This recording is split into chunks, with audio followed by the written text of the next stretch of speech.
Assalamualaikum warahmatullahi wabarakatuh. Hai anak-anak ibu, apa kabarnya hari ini? Semoga selalu sehat walafiat dan dalam lindungan Allah Subhanahu wa Ta'ala. Setelah membahas tentang iman kepada Rasul-Rasul Allah, materi kita selanjutnya adalah tentang makanan dan minuman halal serta haram. Mari kita awali pertemuan hari ini dengan membaca Bismillahirrohmanirrohim. Kompetensi dasarnya adalah yang pertama, memahami Quran Surah An-Nahl ayat 114 dan hadis terkait tentang mengonsumsi makanan dan minuman yang halal dan bergizi dalam kehidupan sehari-hari. Yang kedua, memahami ketentuan makanan dan minuman yang halal dan haram berdasarkan Al-Quran dan hadis. Dan yang ketiga adalah menyajikan hikmah mengonsumsi makanan yang halal sesuai ketentuan Al-Quran dan hadis. Tujuan pembelajaran yang akan kita capai adalah yang pertama, peserta didik membaca, menghafal, dan menjelaskan makna surah An-Nahl ayat 114. Yang kedua, menjelaskan ketentuan makanan dan minuman halal. Yang ketiga, menjelaskan dampak perilaku mengonsumsi makanan dan minuman haram. Yang keempat, menjelaskan hikmah perilaku mengonsumsi makanan dan minuman yang halal serta bergizi. Dan pada hari ini kita akan membahas tentang ketentuan makanan dan minuman yang halal. Insya Allah minggu depan akan kita lanjutkan dengan membahas tentang makanan dan minuman haram serta dalil nakli yang menjelaskan hal tersebut. Oke anak-anak ibu, sekarang kita mulai dengan membahas tentang makanan dan minuman halal. Kata halal berasal dari bahasa Arab yaitu halla yang berarti lepas atau tidak terikat. Secara bahasa berasal dari kata halalan yang berarti hal-hal yang boleh dan dapat dilakukan karena bebas atau tidak terikat dengan ketentuan yang melarangnya.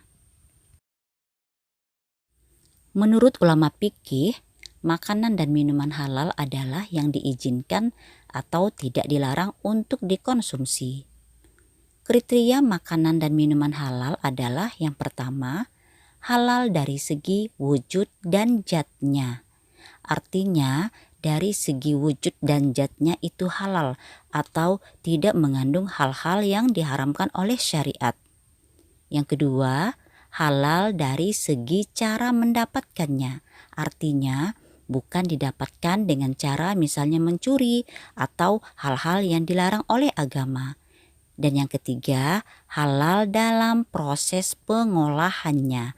Artinya, dalam proses pengolahannya itu mengandung hal-hal yang halal atau tidak tercampur dengan hal-hal yang haram.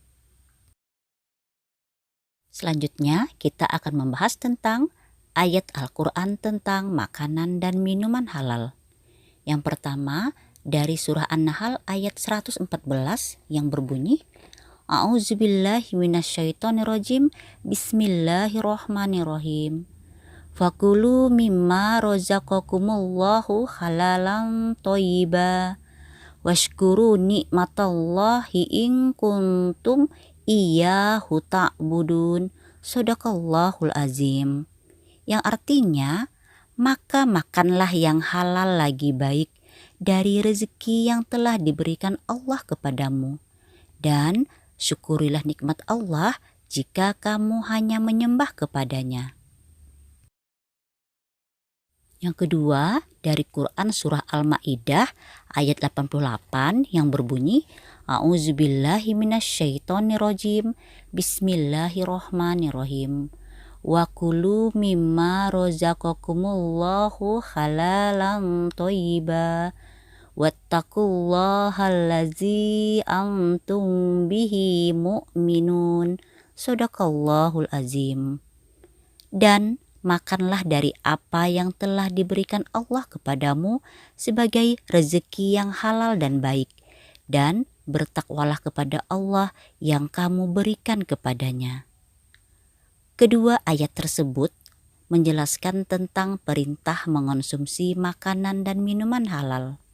Dengan adanya ayat tersebut berarti Allah Subhanahu wa taala melarang umat Islam untuk mengonsumsi makanan dan minuman haram.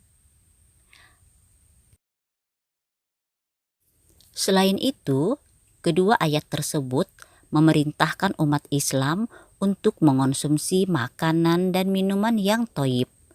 Thoyyib berarti baik, mengandung nutrisi, bergizi, menyehatkan, dan memberi manfaat bagi tubuh. Menurut Said Sabiq, seorang ulama fikih yang berasal dari Mesir, kriteria untuk makanan dan minuman halalan thayyiban adalah sebagai berikut. Yang pertama, sesuai dengan selera alami manusia. Misalnya nasi, roti, buah-buahan.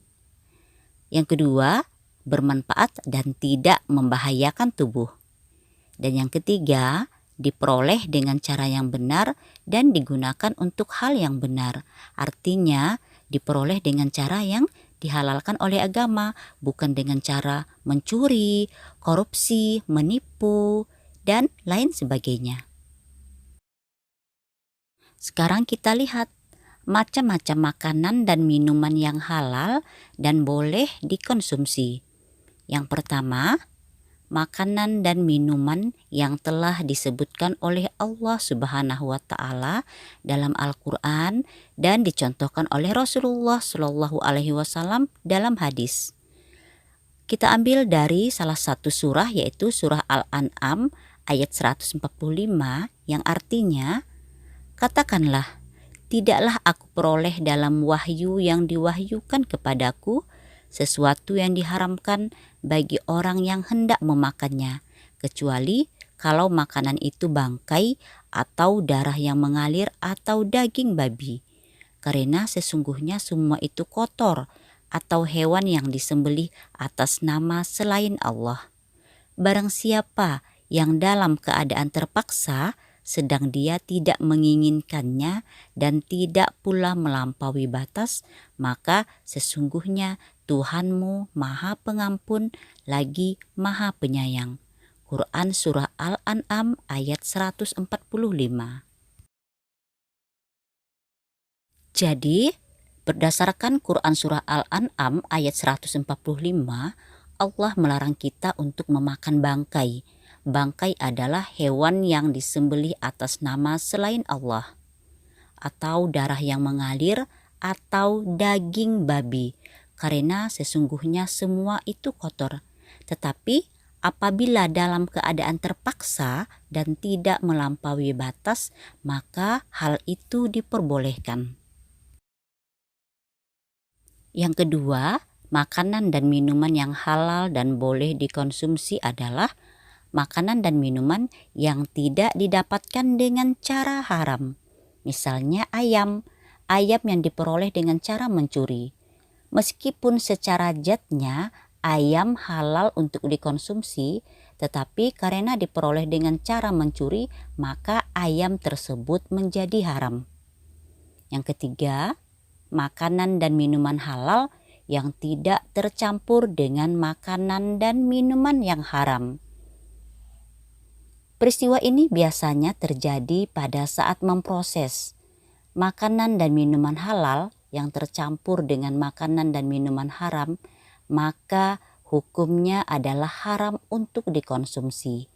Misalnya daging sapi jika diolah menggunakan alat yang sebelumnya telah digunakan untuk mengolah daging babi, maka daging sapi tersebut akan menjadi haram. Yang keempat, semua makanan dan minuman yang bergizi, tidak mendatangkan kemudaratan atau bahaya bagi tubuh, tidak merusak moral dan akidah, serta tidak merusak akal. Yang kelima, makanan dan minuman yang tidak kotor dan menjijikkan. Pernyataan tersebut sesuai dengan makna surah Al-A'raf ayat 157 yang artinya menghalalkan bagi mereka segala yang baik dan mengharamkan bagi mereka segala yang buruk. Quran surah Al-A'raf ayat 157.